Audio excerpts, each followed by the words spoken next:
I think so too.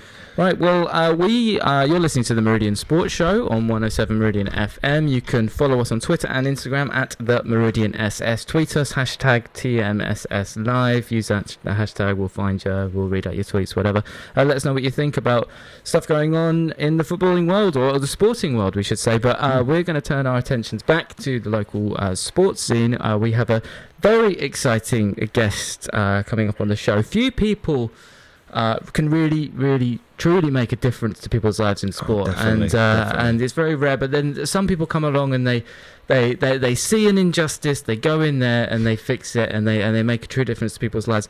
So our next guest was growing up in the 1970s and grew up in a generation where was not able to play football. You know, football wasn't for women back in those days. It was like, well, girls play netball, boys play football. So genuine football fans excluded from the game. So they're called the lost generation, people that missed out. What our guest did, formed the Crawley Old Girls, the Cogs. And they've gone from strength to strength. You've seen them on all different news outlets, nominated for Grassroots Sportswoman of the Year in They're the always Sunday on our Times. TVs at the moment. Yeah. Always on the TV. You can't escape her, but mainly you'll probably see her at the Tavern on the Green in Crawley. Please welcome Carol Bates. Carol, sorry for that gushing introduction for you there, but we're very excited to have you on the show. That's a great introduction. Thank you very much. I didn't think someone was ever going to get there, to be honest. But Jay just actually panicked me when I was listening earlier, saying it's 2 weeks tomorrow till Christmas. So yeah, 2 weeks tomorrow. I was right, wasn't I? Yeah, it's a grim reminder, isn't it? Yeah. Are you prepared? I haven't even thought about Christmas yet. Yeah, you're not the only one, Carrie. You're not the only one. Anyway, welcome to the show. It's great to have you on the show. Thank you for inviting me. No problem. So, tell us all about it. After that intro from Tom, I need to give him a bit of a break, and he needs to have a drink after all that. But tell us how did it all start? Obviously, you know, Tom was saying there that, you know, it's difficult to get into football a number of years ago, and it was all quite different. But what was the reasoning behind starting it up, and how did it all start? Well, it was very different years ago. So we are the missed generation rather than the lost generation, because we sound like a load of old dinosaurs. But we are the missed generation. We are the missed generation of women, as we missed out on playing football when we were growing up. So, I mean, the FA banned women's football from 1921 to 1971, so that wasn't good to start with. But growing up in the 70s, there wasn't this option that the girls have now to play football. There was the girls played netball, the boys played football, and that was it. So there wasn't really an opportunity for girls growing up at that time to play. So there are a lot of women my age, I'm now 53, but at the time I started it up I was 48, who actually love football, have grown up with football, have been mums on the sidelines, and just never had the opportunity to play. So sort of throughout my life has really been sort of, football has been my life really, either watching, talking about it, or not playing it, but it's always been something that's there. And sort of growing up with my dad going to football every weekend, and then my kids, both my boys played, and then I sort of, being chair of the Crawley Town Supporters Alliance at the time, the Community Foundation were running programmes to get girls into playing football, and they were running this programme on a Monday night. And previously to that, a month or so earlier, I'd played in like a charity tournament.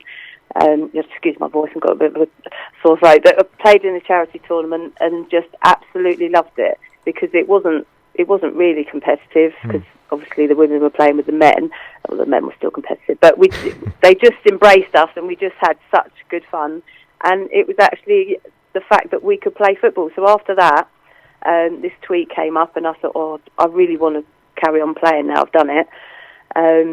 So I just sent a tweet back saying what is the age group, maximum age, that maybe I can come along and just have a kickabout sort of thing. It was a programme that was run by the Female Football Development and the Football League Trust, and the maximum age was 25, so it's 14 plus, and 25 was the maximum age group. So at the time, a friend of mine, Amy Fazakli, she was running the project, and I just tweeted back and I said, well, if I can get some friends together, can we look at running a project for older women you know, just to have a kick about, just have a bit of fun, not competitive, but just to have some exercise and, you know, just make it all enjoyable. And for us women that really love football and not very good at coordinating ourselves, playing Zumba or whatever, doing Zumba and dance classes, because there are a lot of us like that. We don't want to go to Zumba because, well, it would just be hilarious if we doing Zumba, arms and legs everywhere. But football is something that, you know, women can play and enjoy regardless of whether they've played it or not.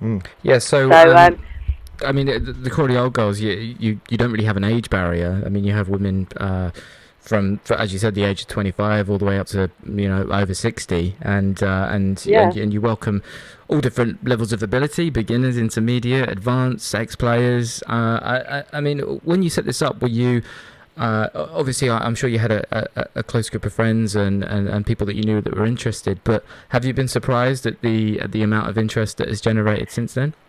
Well, yes and no, because when we first started it up, we had 10 women, and basically they were friends that I'd rounded up from my Facebook page.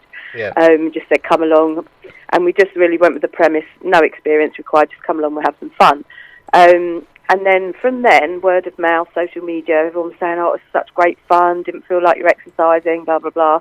And then lots more people came along. And then Sam Supple, a friend of ours now, did a BBC programme on Inside Out, because we were the first group to sort of teach older women to play. And so that went out, and lots of other women saw that actually there's a woman like me. I don't go to the gym, I'm not fit, I'm not this perfect size 12 figure, but there are sort of normal, in quotes, women that are actually running around playing football, and they think, actually, I can do that as well. So lots of teams have actually set up in the last 4 years, especially sort of around the South East area. Yeah, I've and then we noticed have that as well. Yeah. the county FAs, the Sussex County FA, Surrey, Kent, they are now running festivals for...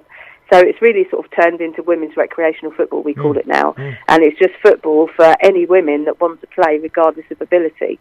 And the FA have been really good in supporting us, and we've supported them in growing it. So it's just spreading around the country now. And, you know, it's just something that women can do, whether they, you know, you've got a foot and you've got a ball and you can kick the ball. that's as simple as it is, you know.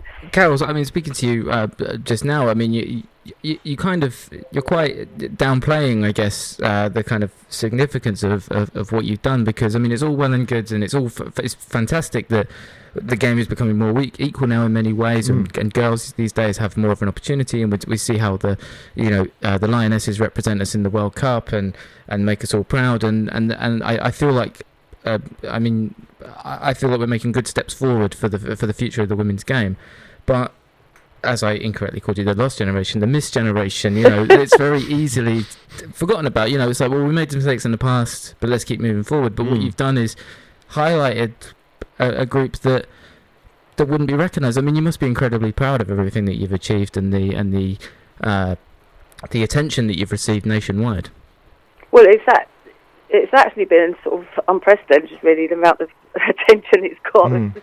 But you know, the women that come along to COGS are so down to earth. We're all down to earth, and all we really want to do is get it out there to show other women that this is what you can do, because the benefits of it, especially women of our age, you know, some going through the menopause, mental health issues, physical health, being active is really important. So to actually get it out there and show women that, look, you can do this as well.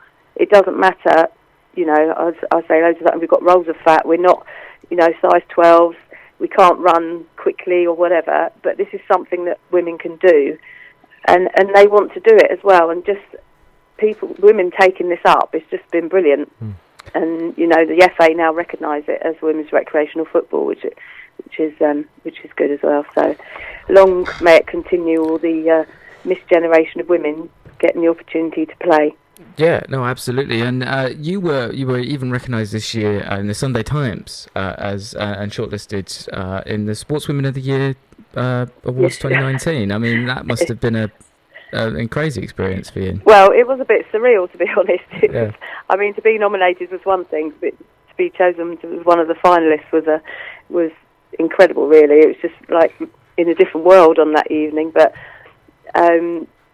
to just have another opportunity to actually get it out there so people can see what we're doing and see what other women are doing with their teams.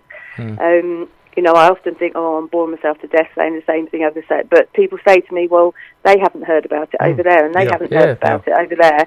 And once they hear about it and someone else gets the opportunity to play, you know, that's how it spreads. So we ran an Old Girls World Cup actually this year in France, which was fantastic.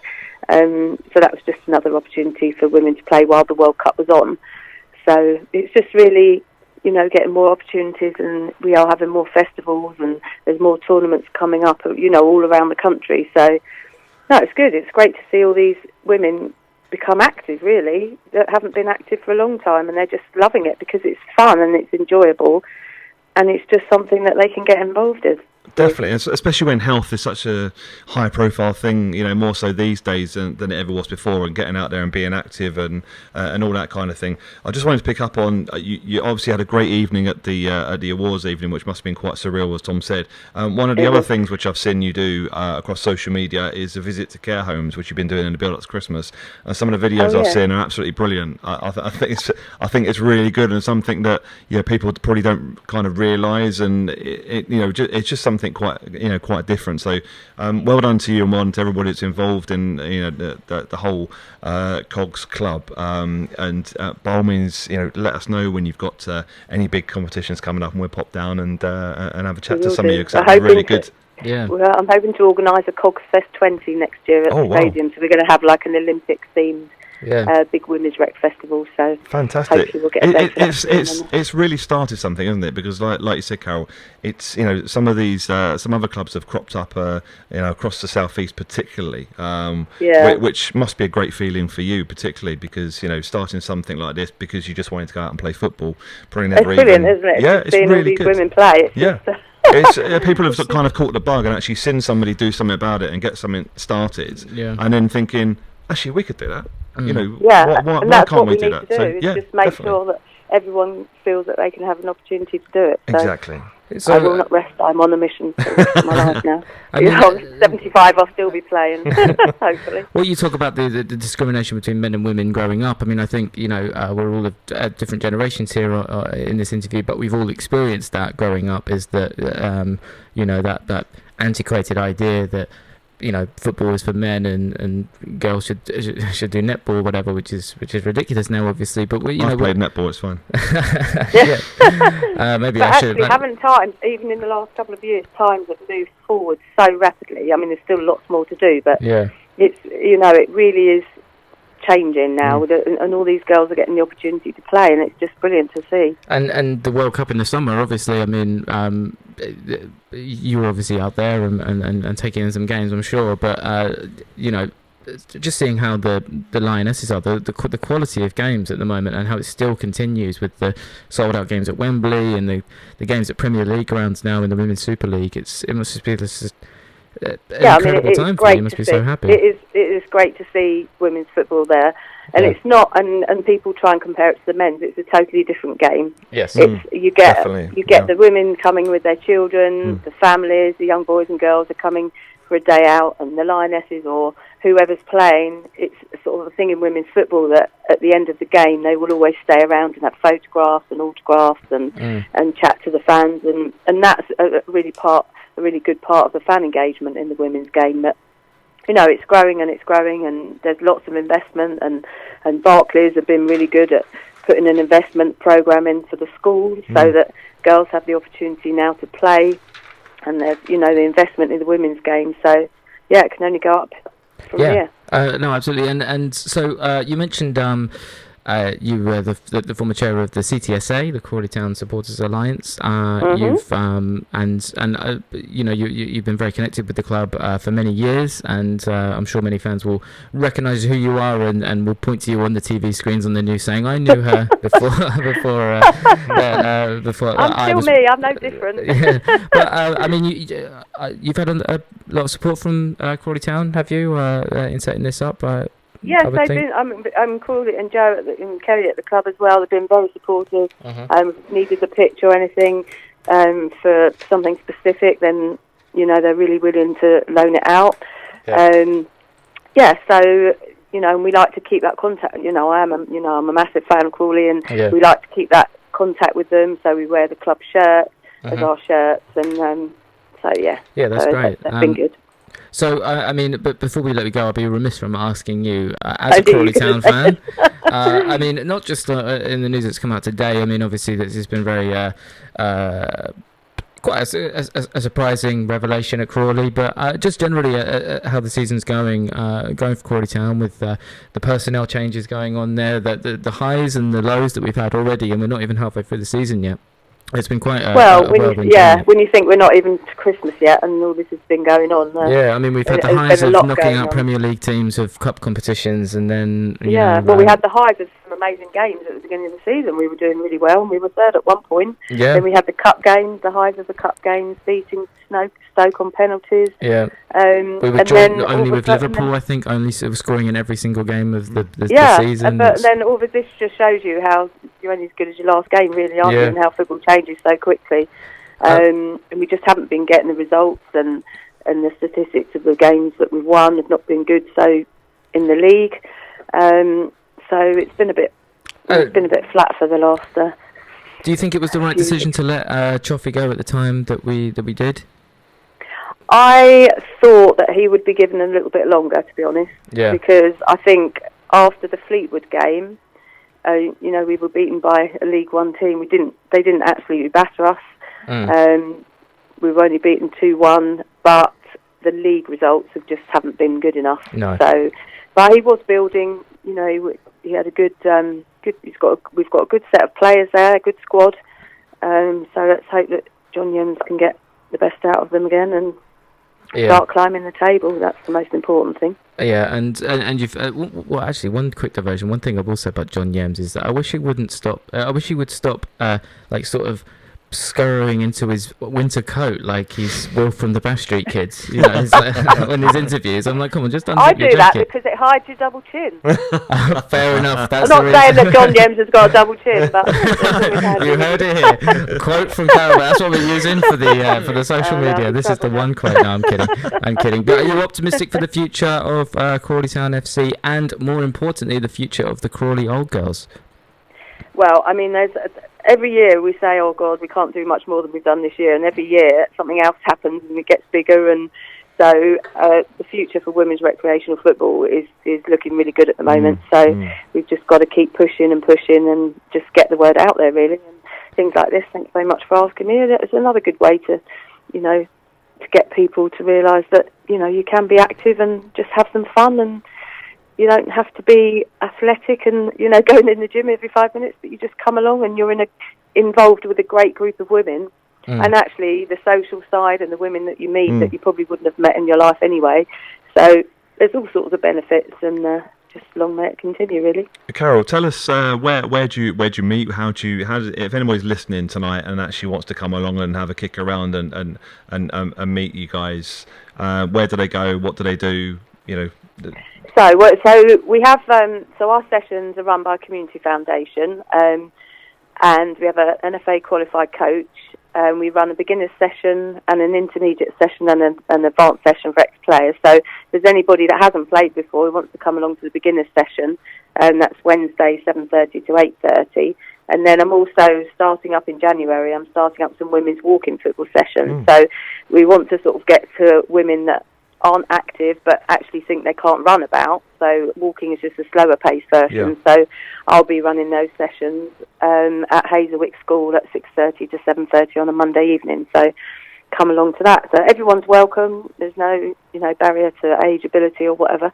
Just turn up, and we've got loads of women ready to welcome you. Yes, fantastic. It's Crawley-COGS or cogs.co.uk. Visit there for more information, and find you'll find Crawley Old Girls on Twitter as well. Their handle is Crawley Cogs. Yes. Yeah. There you go. That's all the information. Carol, thank you so much for joining us on the show tonight. Thank you very much for having me. We've been admirers of you for a while, so it's great to finally talk to you. You. But all the best. Have a very Merry Christmas. Get yourself prepared. Yes. Come on, it's only 2 weeks away. Oh no, so I've still got another 10 days left. Still got time. To get prepared. Yeah, still got time. Thanks very much. Stay in touch. Cool. Cheers, Carol. Okay, Bye. bye.